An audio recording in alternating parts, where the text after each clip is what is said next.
Hello, welcome to Anime Church. That's right. I know things are a little different. It's just me today. That's weird. It's so weird. All right, so let me move the mic over a little bit better so you guys can hear me clearly. Uh, Welcome to Anime Church, the only church where cosplay is not only recommended, but it is highly encouraged. I'm Richie Roberts, your Minister of Science and Technology. Sadly, Moon is actually driving here to my place today, so that's why he's not here. So because he's got a legit reason to be absent, I'm going to go ahead and get this out of the way. He is your currently driving here Minister of Science and Tech, or of Arceology. I'm so used to my line and not saying everybody else's.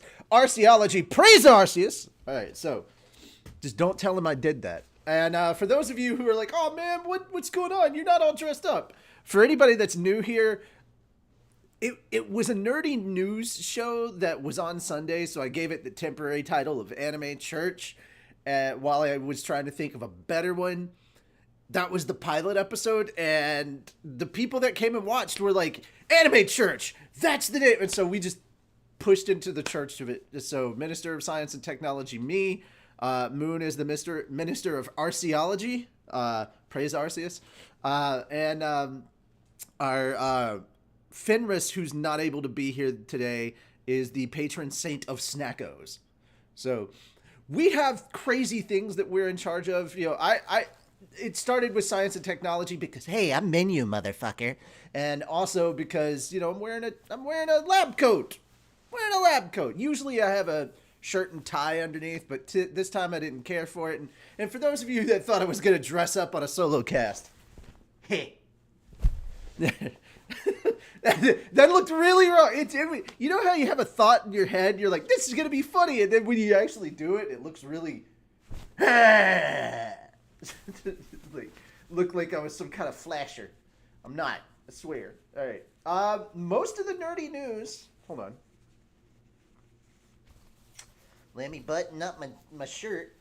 The science dude went casual. Yes, I did. Hey, dude, most science labs are kind of sort of casual. I'm just saying. I mean, there's some sort of dress code. You can't show up naked. You're dealing with, some of the scientists may be dealing with hazardous chemicals. You don't want to be naked for that. But, yeah, we've got a lot of news that is going to be anime focused. A lot of anime focused stuff. I've got one bit of news that is not anime focused, but I figured you guys might want to know what's going on between the AMPTP and SAG-AFTRA, because it looks like things may get really bad. All right. So that's the one thing, and then everything else is anime. I swear to God it is. I didn't look through gaming news. I'm not usually the one that farms that stuff unless I find it on Anime News Network, and I didn't have enough time to go looking in my usual places for stuff. So... But yeah, that's kind of the show. It's probably going to be a shorter show since it's just me, but I am very, very much relying on you guys to interact with me. That's what I need right now. Actually, I know this is awkward. I'm going to come over here. Come on, move. There we go. That way I'm a little more centered on camera. By the way, guys, do you like the room now that it's properly set up? I know you can't see them all, but that's a crap ton of... That's all Tinsura or slime figures right there. Those are all slime figures. And then behind me, I've got the Rimuru slime plush. And he is actually sitting on a little... it's a microfiber cloth with Rimuru and Milim on it. Oh, I'm also hiding another thing. You know what? Since he's not here, I need to summon the present. I need to summon Moon and his energy in some way. So, there we go. There it is. I have a moon creature with me. I have brought Eevee to the chat. Hey, let me fix this. I didn't realize one of my plushies got knocked over. There's Rimuru. But yeah, this is the new setup. Hope you guys enjoy it. This is what the room looks like. I may at some point give a tour of my recording studio, aka my closet. I kind of woke up later than I expected to. My sleep schedule has been destroyed. A life-size Eevee. Yes. A true to life-size Eevee. Actually, they make them bigger than this. There are bigger ones than this, but yeah, I have a life-size Eevee. Mm-hmm. I wonder how jealous friggin' Lady Chan will be. That's gonna be interesting. That's very interesting. Man, I'm not big into Pokemon. I would want that. Yeah, see, I'm not really big into Pokemon either. But I saw that and I wanted that, and I was like, I'm gonna get it. I'm gonna get it. You know, just a purchase I probably shouldn't have, but I don't regret it. Like, I shouldn't have made the purchase. It wasn't necessary, but damn, was it satisfying. The best Pokemon. Eevee's the best Pokemon? All right. I mean, I'm not going to argue with you on what is or is not the best Pokemon. And by the way, guys, we do have Pokemon news. So that's coming up. What I truly want is a life-size Wait, what? Wallerin. Okay. Well, at least you didn't say you wanted a life-size Vaporeon, because if you did, I would question you quite a lot. And you know why. You know the meme. You know why. You know what you did. All right. Anime Church only judges you on certain factors. Being extra creepy with Pokemon, probably a factor we're going to judge you on. Yeah. I want a beanbag Pokemon. I want a that's another one that they had there. They had Snorlax. Yeah. Not life-sized. No. Life-sized would be huge. It would take up most of my room. But about the same size as this Eevee, they had a Snorlax. So there you go. All right. Well, that having been said, guys, it's time to jump into the news. All right. This one is, again, guys, if you're new here, I just want you to know that all of our topics that we're discussing are cited down in the description. So if you look in the description, if you want to read along or get more details, because we're not going to read the whole frickin' article. We're just not. We're going to read you kind of the basics of the article, and we'll discuss it. Well, I say we. This is generally how this show goes. I know we had a new person, so I'm trying to kind of explain this as best I can. But all of the topics that we talked about are down in the description. I have links for them and everything. We cite our sources here. We don't just give you the news and expect you to go find it if you want to know more. We provide you all the information you want to read it on your own because, hey, we get things wrong. We're human. It's just how it is. The only one who's infallible is, of course, me. So if you've seen Log Horizon Abridged, you know what's happening. All right. Witching Hour. Studios to devote another week to resolve SAG strike or give up until January. That's the reason why I wanted to talk about this story, is because if the AMPTP and SAG-AFTRA do not reach a deal within the next week, the studios have just said, all right, fuck it. We're not going to come back to the negotiating table until January. That means all fall shows, no movies will be made until 2024, meaning that nothing new will actually come out until probably around the summer. That's what we're looking at there. And some, I mean, there's some pretty crazy implications here. Let me read you the details. Let's dive into the deets, as it were. Hollywood studios are giving one more week to negotiations with SAG-AFTRA before they are ready to pack it up for the rest of the year. This comes from the Wrap, by the way. According to an individual with knowledge of their thinking, the studios believe that if they can't reach a deal in the next week with SAG, which has been on strike since July 14th, guys. The actors have been on strike since July 14th. Let that sink in. It's been a couple months. Like, August, September, October. We've had 3 months of them being on strike and they can't get a deal. And honestly, there are a lot of people that I watch for information like this that are big into like the movies and digging into the weeds of all this that thought that this wouldn't be a very long strike. They thought the actors would get their deal honestly before the writers, and that did not go as they planned. You let that sink into your house? That's good. It's always good to have a sink in your house. Then no new production will be able to start before 2024. If that is the case, the studios further believe then the fall television season is lost and no new movies and new movies won't be able to come out until next summer.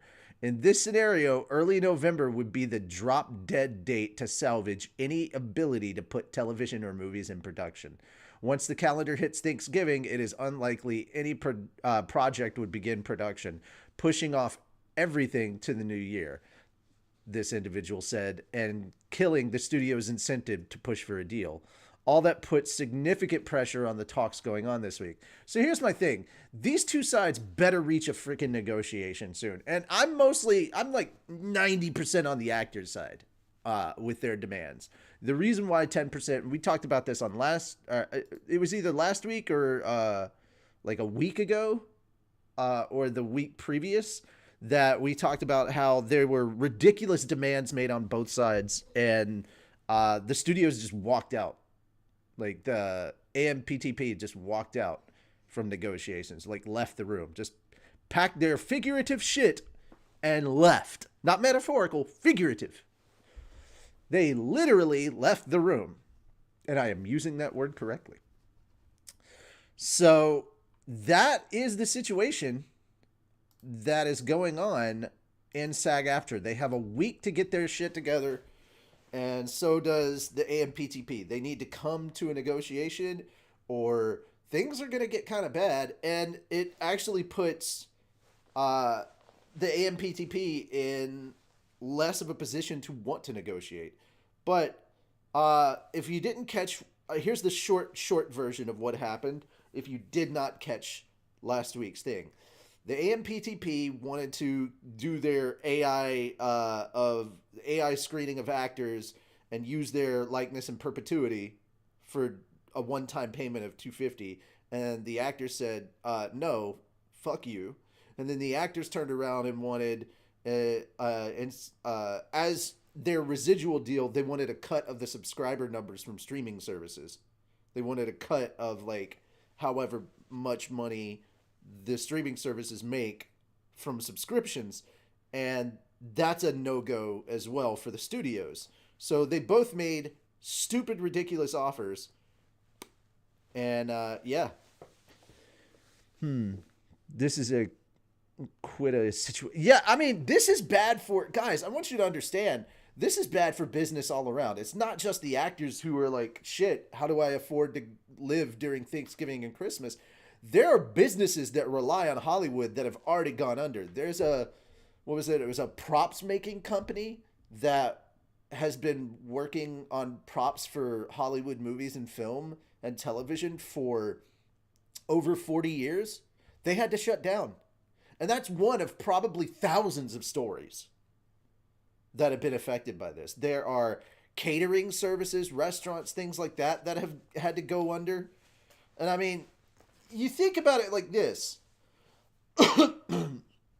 The situation with the economy is already shit. And this isn't just LA. If you're thinking, oh my, hoity-toity California people. No, this is affecting Dallas, Atlanta, New York City, anywhere else where like major movies, motion picture, and television get made.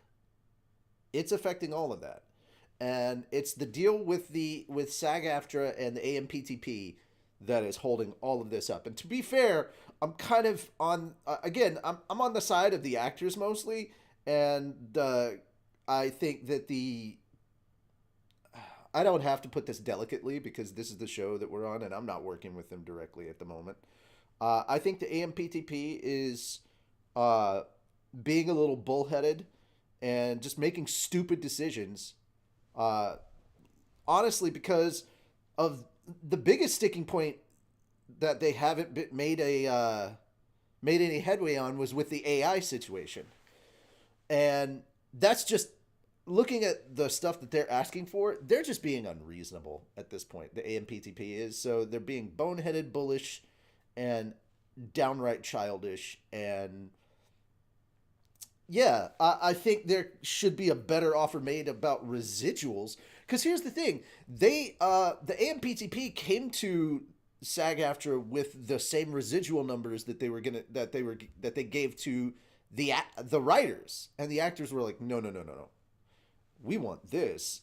And then the studio negotiators just stood up, grabbed their shit, and left. So that was unreasonable, I think, on the SAG-AFTRA. But for the most part, the Producers Guild, which is the AMPTP, can fuck off, because they have been making terrible decisions, and nobody, seriously, they're like, I think, as far as how the rest of the country feels about this, like 90% is with the actors, I think, and 10% are with the producers. And the producers, the 10% that's with the producers, I think, are people that are directly connected to the producers or work as producers and stuff like that. So yeah, oh, there was also a rumor that I heard that Kelsey Grammer may be returning as the Beast in the MCU as a cameo in the Marvels. Now, that's just a rumor. There was a leak that was let out that somebody who was in one of the Fox franchise, maybe the X-Men franchise, that got a raw that was really, really good, but like they were not used properly, or they were like, it was perfect casting, but like they were given a raw deal. We'll be back. And so that sparked all kinds of rumors that Kelsey Grammer may be returning as Beast. If you didn't see X3, I don't blame you. X3 wasn't all that good, but Kelsey Grammer as Beast, as Hank McCoy, was actually really, really good. I liked him. So, that is our non-anime news. We're going to jump into some anime stuff now. So, Blue Lock is back in the news. Now, the title of this is like, hey, they cast this person. I didn't even know this was happening. So, oh, hey, Revan. Yes, all hail Lord Menu. Why are you always coming into Anime Church and talking about Menu? Blue Lock, yep. If you haven't seen Blue Lock, it's up on Crunchyroll right now. You can watch it. It is probably the most interesting soccer anime out there, because it literally is the opposite of every sports anime you have ever seen. Sports anime is about camaraderie and team and all that stuff. It is 100% the opposite of that. It's all selfish, me kind of stuff. And you would think, dude, that doesn't sound good. Watch it. It's actually really, really good. It's a good sports series. This is done by the same people that gave us Haikyuu. But the announcement is that they cast somebody for the Blue Lock anime film. What? I didn't even know there was a Blue Lock movie being made. What?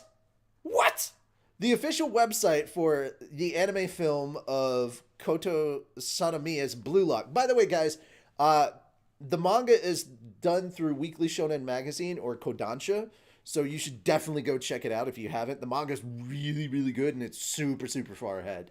So they've got plenty of material to work on with like a season 2, season 3 kind of situation. Blue Lock definitely deserves more episodes. Okay. Why did they go on strike? Why did the fishermen go on strike? For the halibut? I see. Also, hey, screw you, down with Lord Menu. You can go to hell. Definitely did not know there would be a movie. Yeah, seriously, I didn't know there would be a movie. Where's this coming from? Right?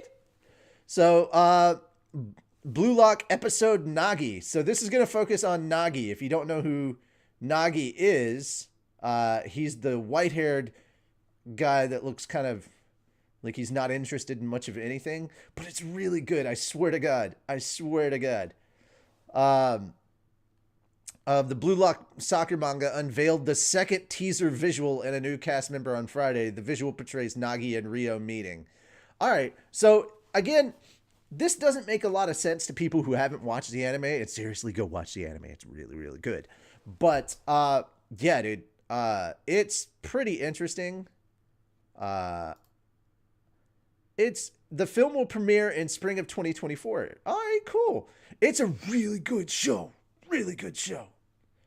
The film features cast and staff members. The television anime's assistant director, Shinsuke Ishizawa, is directing the film at 8-bit. And Taku Kishimoto, who worked on Haikyuu, Silver Spoon, and the 2019's Fruits Basket, is supervising the writing and writing this series script. And the manga's Kaneshiro is supervising the story. Nomura is credited as the character designer, and Jun Miyamura is composing the music. So this is pretty awesome. I'm here for it. I need to send this to Joe. Send this to Joe Freshest.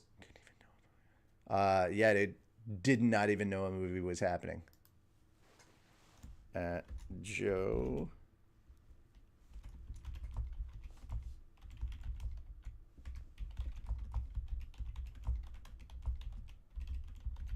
So,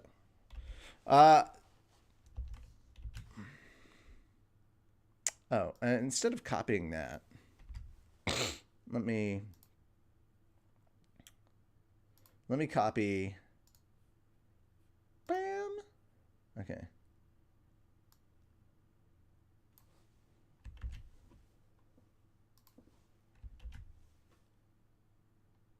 There we are. Cancel. All right, so sent that to Joe because he also is a Blue Lock fan. Give me more soccer. Yeah, dude, this is a good soccer anime. Just off rip. Just off rip. It's really, really good.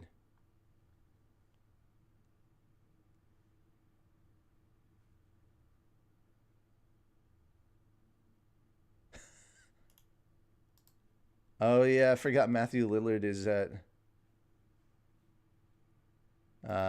Matthew Lillard is in Five Nights at Freddy. Alrighty. Next up on the block, after we go through Blue Lock, if you don't know anything about Blue Lock, definitely check it out. I can't say enough about how good that show is. All right, next article. Oh, all right. We're getting some Bleach news here. Now, I saw this and I was like, I'm kind of curious as to what happened here because I do follow like dub voice actors. I'm not a sub voice actor follower necessarily. I don't memorize them all. Time to do a watch party. Blue Lock again. Yeah, dude, I would happily do one if I could get Crunchyroll to actually work on my effing projector. It's going to have to be Netflix when people come over. Okay, voice actor Anaris Quinosis revealed on Twitter on Saturday that she will no longer be voicing Yorichi in the Bleach 1,000-Year Blood War anime, and her recordings for the character in the anime thus far will be replaced because the studio and client decided to go in a different direction. She will continue to voice the character Hiyori. Wendy Lee, the voice of Yorichi in the original Bleach anime, revealed that she is returning to the role for Bleach 1,000-Year Blood War Part 3, The Conflict. Okay, dubbing Studiopolis provided ANN a comment on Thursday. We would like to address the unfortunate circumstances that led to the casting error around the character Yorichi Shihon in Bleach 1,000-Year Blood War Episode 22. It was always Studiopolis' intention to keep as many of the established cast members as possible from the original Bleach anime.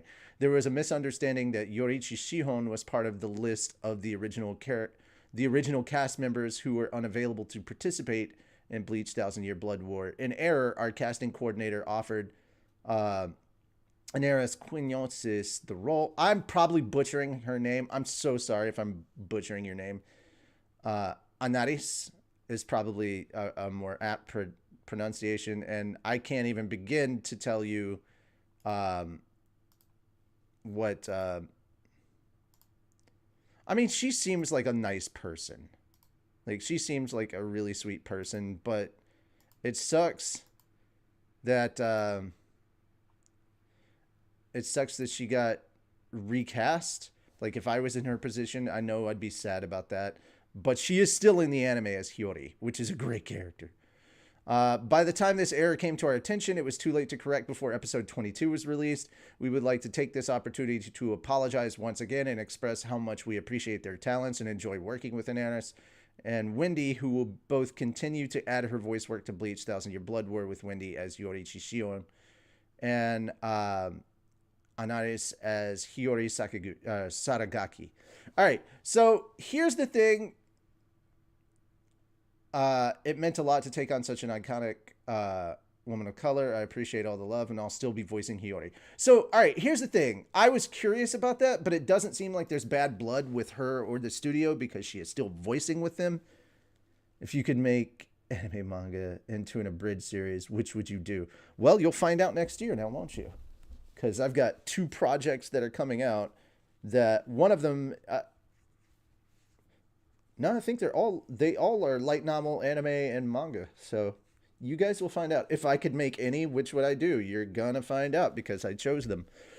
And guys, we have more than just what we've announced cooking in the lab and stuff that's come out. Like we've got, yeah, it seems like it's a settled situation. I can't add more. I cannot add more. I've already working on enough abridged, but we're gonna stay away from the abridged stuff for now. Let's focus on the news. But it seems like this is an amicable situation, and I understand. I can understand after the studio statement. It's like, oh, hey, our bad. We made a mistake. We thought Wendy was unavailable, and we recast, and it turns out she wasn't, and now we're backtracking and fixing that. And since she was the original voice, and it wasn't any of this, it wasn't based on, we have to give this to a person who represents the same color type as this character kind of thing. It's like, dude, I can understand that for like screen stuff, but like when it's voiceover work, I don't think what race you are matters in voice work. And for fuck's sake, and I'm saying this as an actor, director, and writer, guys, it's called acting. It's called acting. I know. Here's the thing. I understand wanting to see more inclusion from people that represent you. It's like, hey, I want to see a person that looks like me on screen for this character when it's supposed to be that type of a character. I know you don't want to talk about this, but DB Evolution, the whitest Goku possible. And no offense to the actor who literally had to do what was cast and had to do what they told him to. And I mean, at the same time, I'm not going to sit here and say that all Saiyans should necessarily be Asian looking because they're aliens. Saiyans are alien. But that movie had nothing to do with Dragon Ball whatsoever. I mean, for fuck's sake, they didn't even have Krillin. So, yeah. But anyway, I think that this was a good thing, and it wasn't any kind of like agenda anybody was trying to push. It was just a simple, hey, we made a mistake. We apologize. We had to recast. We apologize to the actor that unfortunately is not doing this role. And to be fair, Yoriichi isn't like a big part of Thousand Year Blood War. She didn't show up until like much later. So while this is cool that we're fixing something and it sucks for the actress, she's still around. She's still voicing stuff, not as much stuff as she would like. And she already got paid for the stuff that she voiced. So it hurts a little, but I mean, at the same time, I think technically you could say, hey, I voiced this character and I can put merch out for this character maybe for you that I can sign or get something that I can sign. But it is what it is, and it sucks. But my point is, it's not as bad as it could be. Nowhere near as bad as it could have been. And if you wanna go send your condolences, shake her hand, say hi to her, any of that stuff, she will be at Armageddon Con Expo next. It says on her Twitter bio, so that's great. And she's already okay. So she's Miriko in My Hero Academia, Nessa in Pokemon, and she plays Lynette in Genshin. So it's not like she does not have other voice roles to her credit. Oh, shoot. She's also Atom in the English dub of Pluto. So if you're checking that out, there you go. Alrighty. Wub, wub, wub, wub, wub. Our next story. Okay. Guys, I was kind of curious, and I've now gotten over my issues. I can separate the art from the artist. But Rurouni Kenshin released their dub trailer on Tuesday for the new television anime project based on He Who Will Not Be Named's Rurouni Kenshin manga. And I still have all the manga, by the way, because Rurouni Kenshin's good, and I'm not going to burn money. I spent money on it. I'm not going to burn it. Crunchyroll has begun streaming the English dub of the anime. Neither Aniplex of America nor Crunchyroll have revealed the English cast, which appear to be different from the dub of the original. Yeah. I watched it because I was curious. I watched the trailer. I did not even read the article before I watched the trailer. I'll be 100% with you guys. I want y'all to know because I wanted to find out. Here's the thing. The cast is different, but they sound so close to the original. It sounds really, really close to the original. So much so that I was like, oh, okay. I didn't really notice too much of a difference. I can tell enough that they are different, but they sound so close to the original, which is good because I watched Rurouni Kenshin on Toonami back in the day. So I am very familiar with the dub. So it does not sound bad to me, even though I'm watching it subbed. And guys, I gotta be 100%. It's weird for me to listen to Rurouni Kenshin subbed because Kenshin was voiced by a girl originally. And that was like in the Japanese. And I was like, I don't like that as much. I liked the dub version because Kenshin sounded more like a guy. I don't know why a pretty boy, even though he was very pretty and he looked like he was young, keep in mind that at this point in time, Kenshin, when the anime begins, is in his late 20s. Should not sound like a girl. That's all I'm saying. That's all I'm saying. It's kind of like I can't really get into the Japanese Dragon Ball or Dragon Ball Z because Goku does not sound like a guy. Like it, because I think Goku's voiced by a woman. And it just does not sound the same. Does not sound the same. So I prefer Dragon Ball Z dubbed. I prefer Kenshin dubbed. But that's, again, it's a thing of this is the way I was introduced to it and how that's how I see things. Whichever language I hear it in first, those are the voices for it. 100%. Now, I may go check out the other, but for the most part, yeah, that's how it is. Whichever version I hear first, that's typically the one I latch onto. But I'm not going to begrudge anybody who dubs it in a different language. Go for it. You know? We're way past, and we've got very, very talented actors in the dubbing industry and just the voiceover industry in general. And a lot of these people, they don't just come in and read like a character. There are some that do that, but especially when they're like main characters and stuff, a lot of them that I've talked to, they will go to the well, they will go to the source material, start reading, and anybody who writes on it, whoa, they've got to have a manga collection bigger than me because they have to read the original source material so that they are aware of the characters. Then they get the scripts from the anime. They're looking at the anime and they have to rewrite based on the region, the language of their region, you know? So it's like that sometimes. Okay. So the anime readapts the main manga series, which is, currently ongoing. I think we're going to start the Makoto Shishio arc next week. That's like honestly the best arc. Soma Saito stars as the series Kenshin Imo. Okay, so this is just announcing the Japanese cast. We don't know the dubbed cast. If you have not watched Rurouni Kenshin, considering that the author got caught with stuff that I won't talk about, you can look it up on your own if you want to look it up. They also have more money than you. That is also true. Well, yeah, I'm gonna grant them that one. But I'm starting to catch up. I can't talk about why, but I'm starting to catch up. And it's not from my voiceover career. That's not taken off. I appreciate it if you guys like some of the voices that I do, and if you're fans of work that I put in. If you've ever heard anyone in a Fat Dog project that was male and they died in a show, odds are that was me. Tony kills me in every one of the series that he writes for. It's our version of texting, you know?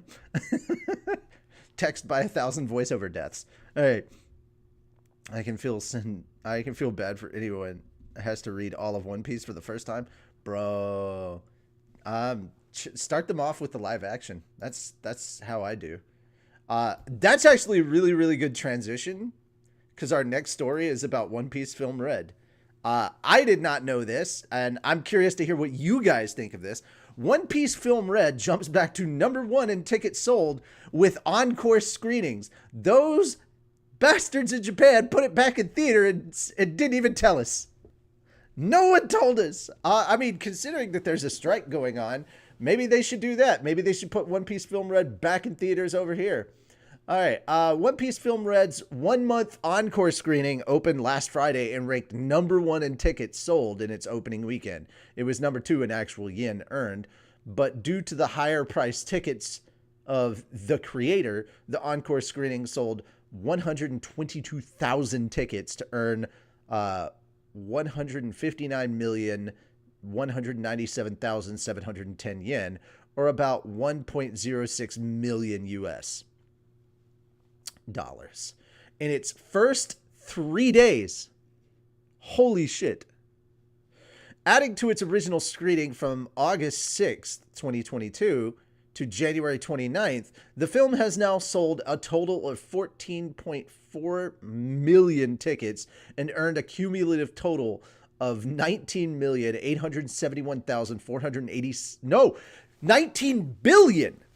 with a B. I apologize. I thought it was still in the millions. No, it's in the billions. Jesus Christ. 871,486,170 yen, which is equal to 132 million US. That's actually a decent haul for a US movie. That's up there. They're making like Hollywood money with that. 132 million. Now, I know some of you guys, we've gotten all jaded from like the $1 billion club stuff with certain movies, but like most of the time a movie only makes like a couple hundred mil. That's honest for the average. You want to make back what you put into it, of course. You want to get into the green, but it's a rare thing for movies to like jump into the $1 billion range. There's a lot of movies that did not go to the $1 billion range. So, you know, just keeping that there. Not everything can be a Mario movie, is what I'm saying. Or freaking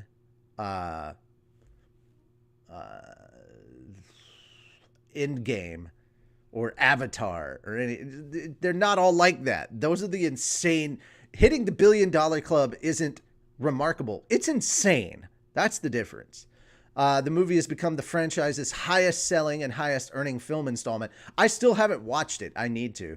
In terms of both the number of tickets sold and yen earned at the box office, the film has surpassed Howl's Moving Castle as the 5th highest earning anime film in Japan. Moreover, the film has earned the equivalent of 31.9 billion yen, or $246.5 million worldwide, thus surpassing Howl's Moving Castle as the 4th highest earning anime film globally.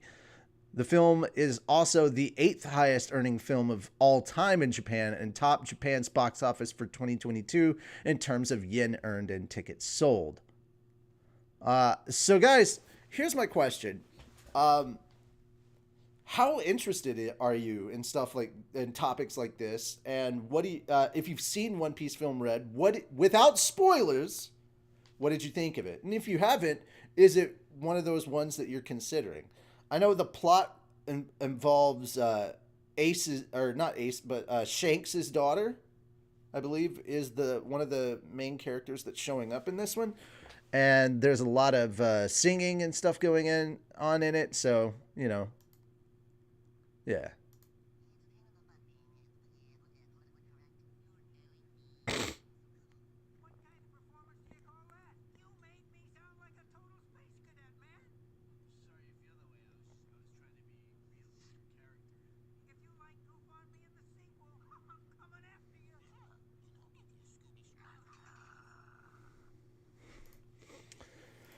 And yeah, I'm curious what you'll try watching it. Well, there you go. You wonder how the Oscars will be looking like this year. Probably a shit show. If there is an Oscars, honestly, considering the actor strike. Yeah. Uh, well, we're going to move on to the next topic. I wanted to give you guys a chance. Hey, the next topic is slime. Guys, Crunchyroll to stream. That time I got reincarnated as a slime. Coloist Dream anime. We figured they would. If you don't know, there's a 3-episode anime based on a bonus text story from the second season Blu-ray disc. Crunchyroll revealed today that it will be streaming the slime OVA, Coleus no Yume, or Coleus Dream, based on Fuse and Mitzvah's Tensura light novel series. I call it Tensura for short. It's Tensei Shitara Slime Dataken. The colloquial, if you want to say English, if you want to shorthand it, you can just call it slime. For the dub, for Japanese, Tensura is the shorthand that they've adopted, and I'm here for it. Mind you, I'm not a One Piece fan. Okay, gotcha. I have seen One Piece. You haven't? Okay. Yeah, One Piece Film Red does seem interesting. The other thing that I miss the little side things that used to come with the movie, like Buggy and Arlong's Cruise, from Buggy and Arlong's Cruise, and like some of Baroque Works, fighting the Straw Hats in like versus the Straw Hats in like soccer or baseball. That stuff was hilarious. I missed that. I wanted more of that. We also got like a Django side story about Django and Mirror Ball Island. So the like giant disco ball island where it's like all party all the time, and him trying to run from the Marines. They were like incredibly hilarious side stories that made it as like little shorts with the movies. I miss when they did that. I don't know if they do anymore, but like I miss those. They're really, really funny. They're really cute. All right. So this is coming out on Halloween at 11 a.m. Eastern Daylight Time. So the series will stream in North America, Central America, South America, Europe, Africa, Oceania, the Middle East, and the Commonwealth of Independent States. The company streamed an English dub trailer, which you can watch below. And yeah, the plot is Rimuru has to save the children he was teaching in the kingdom of Inglacia, and his time as a teacher is nearly over. Then Yuki, Grandmaster of the Free Union, asks him to get to the bottom of the race for the throne in the kingdom of Coleus, which is located between Inglacia and the Holy Empire of Bellius. So Rimuru infiltrates Coleus under the name Satoru, and he finds a nation at the mercy of not only a battle for succession, but a web of scheme woven by demons and vampires. So again, we're meeting the demon Purple who showed up in the movie, and we're getting Millis Valentine, one of the demon lords on the Octogram, the vampire chick. So we're getting a bit more information on her, and this all takes place kind of either at the beginning of season 2 or like, okay, here's why, and this is my beef with like how the anime did season 1, the end of season 1 and beginning of season 2. The timelines are off. And this is coming from somebody, guys, if you don't know, we read the light novels for Slime on Monday, like a bunch of us on the Slime cast, we read the light novels. We do voice work for them. We do, sometimes we'll do silly voices. But we try to do a good job of like interpreting the light novel from a voiceover perspective. However, this is my beef because the timeline is messed up from where it was in the light novels. The stuff that happens at the beginning of Slime with the trade negotiations with Eurizania and Rimuru going to the Dwarven Kingdom, that all takes place before he goes to Inglacia and actually like talks to the like starts being a teacher for the kids. That's all out of whack. They cut that out of season 1 and put it in season 2 at the beginning. Those two. So you have to keep in mind that all the stuff that takes place like in the first 3 or 4 episodes of Slime, that is actually before he goes and meets the kids and goes and sees Yuki in season 1. So that's my only problem with the Slime anime is like they messed up the timeline. It really did. But what are you guys thinking? Because it's coming out really, really soon. What are your thoughts on the Slime OVAs? Are you gonna watch them? Yes, no. Don't tell me you haven't watched Slime, man. I do the Slime. I'm the writer director for Slime Abridged, and I also voice Great Sage. So if you're like, yeah, I don't really like Slime, it's like, come on, man, don't tell me that. I work really hard on my Slime stuff, and as you can tell, I like Slime. I think Rimuru is the bee's knees. Oh, Octogram, rest in peace, Lord Claimant. Rest in peace, Lord Claimant. That's funny. I can't wait till we get to that part because I think you guys are going to be just as... And I think you guys are going to like some of the ideas that we've come up with for that fight. I've talked with several people in the cast and crew about where I want to go with like how we want to do the Claimant fight and like how we want to approach certain scenes in season 2.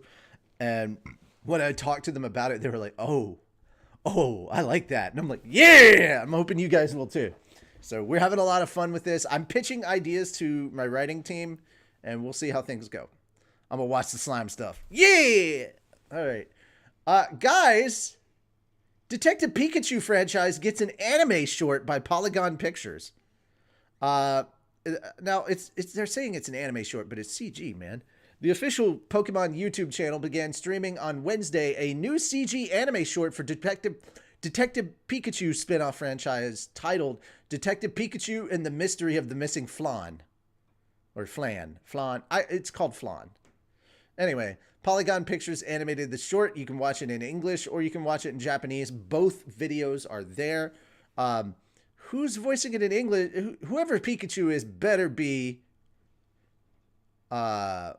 Ryan Reynolds. That's all I'm saying.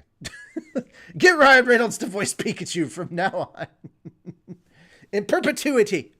It must be Ryan Reynolds. I don't know if he could do it, though, with the SAG strike. Could he? I don't know.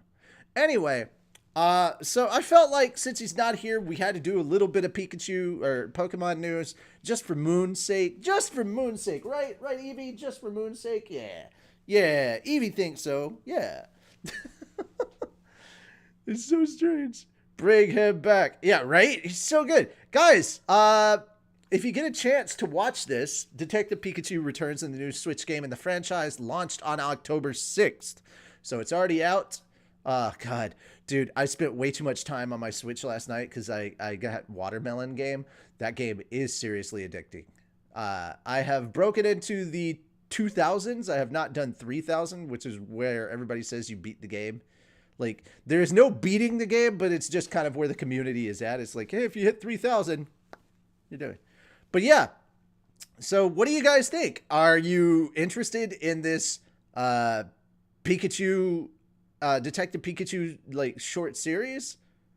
Are you going to watch it? Are you going to check it out? I don't know where it's going to be streaming. But interested? Not interested? Let me know. I'm curious what you guys think. I also spent some time on the Switch. I've been playing Omega Strikers. There you go. All right, some good Dr. Stone news. All right, I'm gonna go ahead and be 100% with you guys right now. I'm not watching the Dr. Stone anime, and it has nothing to do with the anime itself. I read the manga all the way through. I'm not watching the anime right now because it's on my least favorite arc of the anime. This is my least favorite arc, 100%. I'm going to once the season is done, I'm going to binge Dr. Stone. I will binge it, but I will not weekly watch this season of Doctor Stone, because once again, it is my least favorite arc of the manga. It is like my least favorite arc in general. But there is good news on the horizon for Doctor Stone. Doctor Stone manga gets a 3-chapter spinoff set after the main manga's finale. For those of you who have read the manga and actually know how it ends, oh my god, this is interesting news. So the special spinoff starts on November 6th. So it'll be in 2 weeks from now. Wednesday, not this coming Wednesday, but the Wednesday after, I think, or Tuesday. Yeah.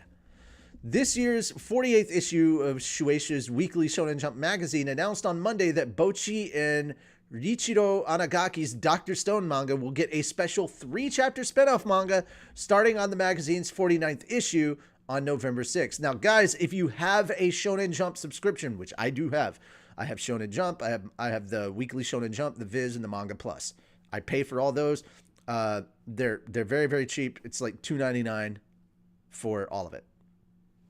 Well, not as a bundle. It's $2.99 for Shonen Jump. It's $2.99 for Viz, and I think Manga Plus has a different pricing. But I think that because I pay for my Shonen Jump subscription, Manga Plus is covered. I don't necessarily know how that works, but anyway, but you can read stuff on Manga Plus for free, but you have to pay after you've read it the first time or something like that. I don't remember how Manga Plus goes, but I think you can read everything all the way through once for free.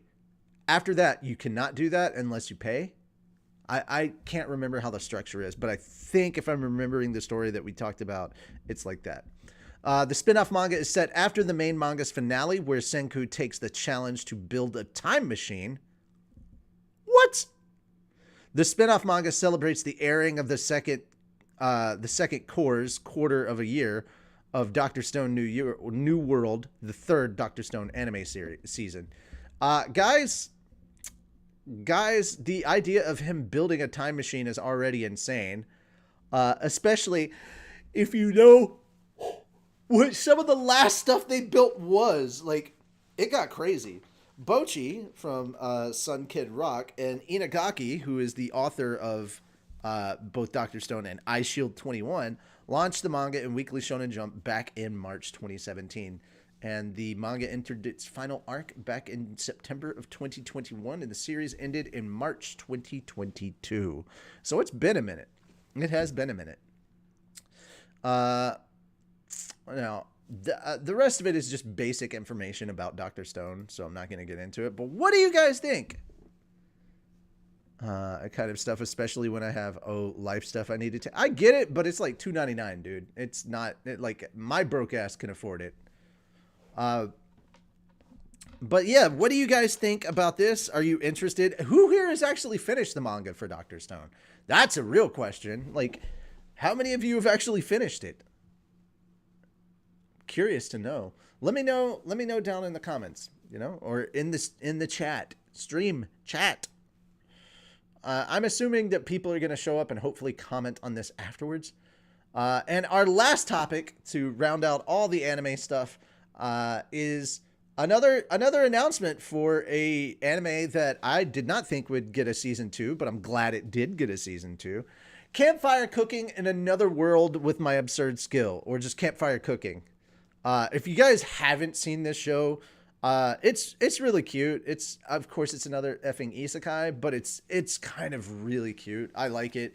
It's a chill anime to watch. It's not one of these you go into the world and you just start doing amazing things. It's more centered around the food and the cooking. It's like, oh my god, if you had Amazon as a skill. And if you're like, what? Watch the anime, you'll understand. It's actually really good, really cute, really wholesome. I like it. I mean, admittedly, I am the isekai whore, as it were. There you go. Revan finished. Pardon me. Revan finished Dr. Stone. Hell yeah. So you know what one of the last things they built was and how crazy that was. To go from that to Time Machine. Still kind of a leap. A quantum leap. I'm going to hell for that bit. All right. So, this article not only announces that the anime is coming, that the anime is getting a second season, but there's actually celebratory art that they put out. So if you want to check out that art, please make sure to click on the link for our final article. So slice of life instead of action. Well, I mean, there is some action. It's just the action isn't like heavily, and I wouldn't say it's necessarily just slice of life. I mean, there is a continuing story throughout, but yeah, it's definitely more chill, I would say. Yeah. The staff of the television anime Ren Eguchi and the illustrator Masa's Campfire Cooking in Another World with My Absurd Skill, or Campfire Cooking for short, because that's way too long to say, and you have to take a breath just to say the title. Really need to get a second season of expansion of the medieval Gundam anime and manga. Oh boy. Oh boy, I haven't seen that. It's a mix of stuff. Yeah, it kind of is. Light novel series announced on Sunday that the anime will have a second season. Masa, the novel's manga artist, Masa, the manga's novel artist, Kei Akagishi, and Momo Futaba, and the anime's director, Kiyoshi Matsuda, drew illustrations to celebrate the news. And there they all are. I love it because, like, literally, it's all about food. And I'm not joking when I say the main character has the power of Amazon. He does. The main character literally has the power of Amazon. The first anime season premiered by streaming exclusively in Japan on Amazon Prime Video and Hikari TV on January 10th at 11:45. It then aired on TV Tokyo and other channels on Saturday 10th, January 11th at midnight, or Saturday 10th at 10 a.m. Eastern. Depending on where you're living on the planet. And Crunchyroll streamed the anime series as it aired in Japan. Guys, if you want to check it out, it is over there on Crunchyroll. It's a cute, kind of wholesome medieval Gundam. Oh, Knights and Magic? That's what you're calling medieval Gundam? Bro, just say Knights and Magic, because I heard medieval Gundam, and I'm like, oh, so there's a Gundam franchise that's medieval? What? I thought you were talking about an actual Gundam. Oh, damn. So, like, it's hella like a vacation resort. I mean, kind of, yeah. But Knights and Magic was really good. Highly encourage you to check that one out. I think it's on Crunchyroll now because it was a Funimation show, so it should be over on Crunchyroll. It's really good. And I will be in on your server this morning. What did you do? Oh God, I haven't gone to look. I hate you. I hate you guys so much sometimes. What did you do to my damn server? All right. I'm really happy this has got a season 2. I messaged Joe Freshest. By the way, Joe Freshest, he's a reactor. He does anime reactions. And he's also technically a fat dog because he voiced for us in episode 12 of Log Horizon Abridged. He is the voice of our Senku. So, yeah. It was really, really fun. To have Joe Freshest on there. So technically a fat dog, if you think about it. So yeah, he voiced Senku for us, made a little joke about Senku, like, how's dad doing? Still counting. 1,570,000,000. Yeah. So, he's just counting out the seconds that he's been, stoned. We put things in the sound. Oh, on the soundboard. No.